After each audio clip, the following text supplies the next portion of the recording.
বরং এগুলা না, আমি আরেকটা আশ্চর্য কথা আপনাদেরকে শোনাই। এই যে বাজার থেকে যে তাজা তাজা সবজি এনে খান আপনারা, এই যে তাজা তাজা ফলমূল এনে খান, এগুলা খাইয়েও মানুষ মরে যাইতেছে, এবং সহজ মৃত্যু, সহজ। আমি এর জন্য একটা আপনাদেরকে বৈজ্ঞানিক একটা তথ্য শোনাই, মনে পড়ছে, মৃত্যু নিকটবর্তীর জন্য মনে পড়ছে। এই যে মাটি আল্লাহ পাকের অনেক বড় নিয়ামত। এই মাটির মধ্যে একটা বীজ শুধু ফেলায় রাখলে কিছু দিনের মধ্যে বীজটা গলে যায়, পচে যায়, সুবহানাল্লাহ। কিন্তু এখান থেকে কি সুন্দর একটা চারা হয়, এই চারাটা বড় হয়ে যায়। এই গাছটার ভিতরে তন্ন তন্ন করে তালাশ করলে একটা লাউয়ের অংশ পাওয়া যায় না।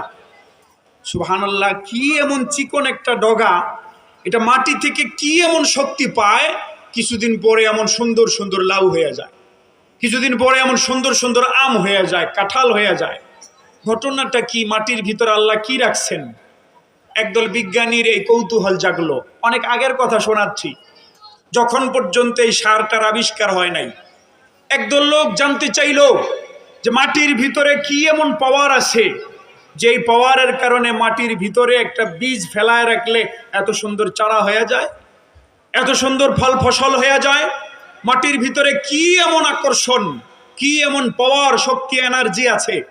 এরা ল্যাবে নিয়ে গেছে মাটি, কিছু ল্যাবে নিয়ে এই মাটির মধ্যে গবেষণা করে করে মাটিকে বারবার বারবার যাচাই করে করে ধরেন কোষের মতন এক প্রকারের কিছু একটা পাইছে। এবারে বিজ্ঞানীরা এটার মধ্যে আরো অতিরিক্ত গবেষণা করে এখানে এটাকে শুধুমাত্র এমন কিছু যেটার মধ্যে মাটির গন্ধ নাই, মাটির কোনো বৈশিষ্ট্য নাই, সেটার মধ্যে এই কোষগুলা দিয়ে দেখছে ওখানেও চারা হয়। বিজ্ঞানীরা বুঝতে পারলো এই কোষটা, মাটির এই জিনিসটাই মনে হয় পাওয়ারফুল। এবার বিজ্ঞানীরা যেহেতু এটাকে আবিষ্কার করেছে, বিজ্ঞানীরা এটার একটা নাম রাখবে। যেই বিজ্ঞানী যেটা আবিষ্কার করে ওটার একটা নাম রেখে দেয়। এটার নাম রাখলো এরা ইউরিয়া। ইউরিয়া ইউরিয়া সার কিন্তু তখন আবিষ্কার হয় নাই, মনোযোগ সহকারে শুনেন। ইউরিয়া সার তখন আবিষ্কার হয়েছে, আমি তারও আগের কথা শোনাচ্ছি। এরা দেখলো মাটির ভেতরে এই একটা কোষ, এই একটা পাওয়ার, এনার্জি আছে, এটার কারণেই মূলত মাটি থেকে এগুলা গজায়। তো এরা এটাকে চিহ্নিত করে রাখার জন্য নাম দিল ইউরিয়া। যেমন এই যে 2-1 বছর আগে একটা তুফান আসছিল, সবার আগে এই তুফানটার খবর যে বাইর করছে যে বিজ্ঞানী, ওই বিজ্ঞানী এটার নাম রেখে দিয়েছিল নার্গিস। মনে আসেনি? কথা কয় না। হইতে পারে বেটার বউয়ের জ্বালাতনে জ্বালাতনে একবারে অতিষ্ঠ হয়ে গেছিল, আর বউয়ের নাম নার্গিস, তো তুফানের নামও রেখে দিচ্ছে নার্গিস। হইতে পারে, আমি জানি না ঠিক। একজনে একটা রেখে দেয় নাম। আমি দেখছি একজনে নিজের বউয়ের নাম সেভ করছে বিপদ নামে, বিপদ। বউয়ের নাম্বার সেভ করছে বিপদ, কন্ট্যাক্ট নম্বরে লেখছে বিপদ।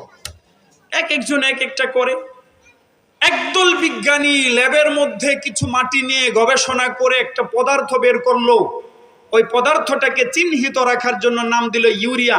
এই ইউরিয়া নাম আল্লাহ দেয় নাই, এটা বিজ্ঞানী দিচ্ছে চিহ্নিত করে রাখার জন্য। এবারে বিজ্ঞানীরা তাকায় দেখলো মাটির ভিতরে এই পরিমাণ ইউরিয়া সামান্য পরিমাণ হচ্ছে, কিন্তু এটার জন্য প্রচুর সময় ক্ষেপণ করতে হচ্ছে। 1 বছর যাইতে হয়, বৃষ্টি আসতে হয়, রোদ পড়তে হয়, বর্ষাকালের পানি আসতে হয়, পলিমাটির প্রলেপ পড়তে হয়, বিভিন্ন মৌসুম গুজারতে হয়, এরপরে মাটির ভিতরে পদার্থটা জন্ম নেয়। মানুষের তো এত ধৈর্য নাই।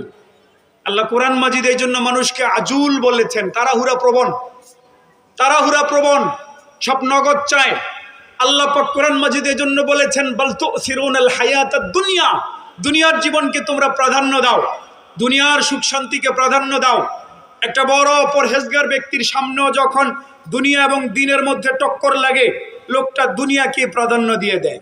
একটা বড় হাজী সাহেবের সামনেও যখন দুনিয়া এবং দ্বীনের মধ্যে টক্কর লাগে, লোকটা দেখবেন দুনিয়াকেই প্রাধান্য দিয়ে দেয়।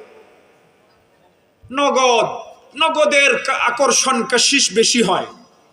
তো মানুষগুলা চিন্তা করলো, বিজ্ঞানীগুলা, এত দীর্ঘ সময় অপেক্ষা করার আমাদের সময় নাই। 1 বছর পর্যন্ত অপেক্ষা করব, রোদ আসতে হবে, বৃষ্টি আসতে হবে, এরপরে এখান থেকে একটুখানি ইউরিয়া হবে। এত ধৈর্য ধরার সময় আমাদের নাই। তাহলে কি করবা? চলো আমরা দেখি এই ইউরিয়ার মতো নকল ইউরিয়া বাইর করা যায়নি। আল্লাহটা তো আসল, মাটিতে যেটা প্রাকৃতিকভাবে হয়, ন্যাচারালি হয়। আরে বললো চলো দেখি আমরা এটাকে নকল বাইর করতে পারি কিনা। বিভিন্ন বিষাক্ত জিনিস টিনিস দিয়া বারবার গবেষণা করে করে করে করে করে করে পরে নকল বাইর করছে। ওইটা কি আপনারা বাজারে বর্তমানে ইউরিয়া সার বলেন। দেখলে খুব পেয়ারা পেয়ারা লাগে, খাইয়া লাইতে মন চায়। ওই যে হোমিও ওষুধ ছিল না আগে, ছোট্ট ছোট্ট, দেখতে এমন লাগে না? এই ইউরিয়া বলেন তো এটা কি প্রাকৃতিক ন্যাচারাল ইউরিয়া, না মানুষের তৈরি করা বিভিন্ন কিছু দিয়া মিলায় জিলায় আবিষ্কার করা নকল ইউরিয়া? না। এবারে নকল ইউরিয়া দেওয়া শুরু করছে মাটিতে। আমার ভাইয়েরা, আমি আমার এলাকার কথা শোনাচ্ছি, মুন্সিগঞ্জের কথা, যেখানে প্রচুর পরিমাণে আলু হয়, প্রচুর পরিমাণে শাকসবজি উৎপাদন হয়। আমাদের এলাকার বর্তমানে এই অবস্থা হয়েছে, মাটিতে সার না দিলে গাছই হয় না। সার দিতে দিতে মাটির যে ন্যাচারাল শক্তি ছিল ধ্বংস করে ফেলছে। এমন অবস্থা হয়েছে, বিষ না দিলে শাকসবজিগুলো বড় হইতে চায় না। এবার যখন সার দেয়, বহুত প্রকারের কীটনাশক দেয় এবং অনেক রাসায়নিক পদার্থ ওখানে প্রয়োগ করে, তো মাত্র 27 দিনে লাল শাক বড় বড় হয়ে যায়, মাত্র 42 দিনে লাউ বের হয়ে যায়, এইটা বাইর হয়ে যায়, ওইটা বাইর হয়ে যায়। আর দেখতো মাশাআল্লাহ এমন সুন্দর নাদুস নুদুস, দেখলেই পছন্দ হয়ে যায়। মানুষগুলা বাজারে যাওয়ার পরে যখন দেখে এরকম নাদুস নুদুস আছে, ওইটাকেই কিনে। যাতে একটু টেমটম খেয়াল হয়েছে, নিজের বাড়ির কোনার মধ্যে লাগাইছিল, ভালো করে সোজা হয় নাই, ওইটাকে কিনতে চায় না কেউ। কেন কিনতে চায় না? ওইটা নাদুস নুদুস দেখা যায়। আমার ভাইয়েরা বুঝে থাকলে বলেন আমার এতটুকু কথা। এই যে নাদিস নুদুস যেই লাউ শাকসবজি আপনারা দেখছেন, এগুলো কি ন্যাচারাল এবং সুন্দর স্বাস্থ্যবান্ধব, স্বাস্থ্যকর, না অস্বাস্থ্যকর বিষের দ্বারা তৈরি? বিষের দ্বারা তৈরি।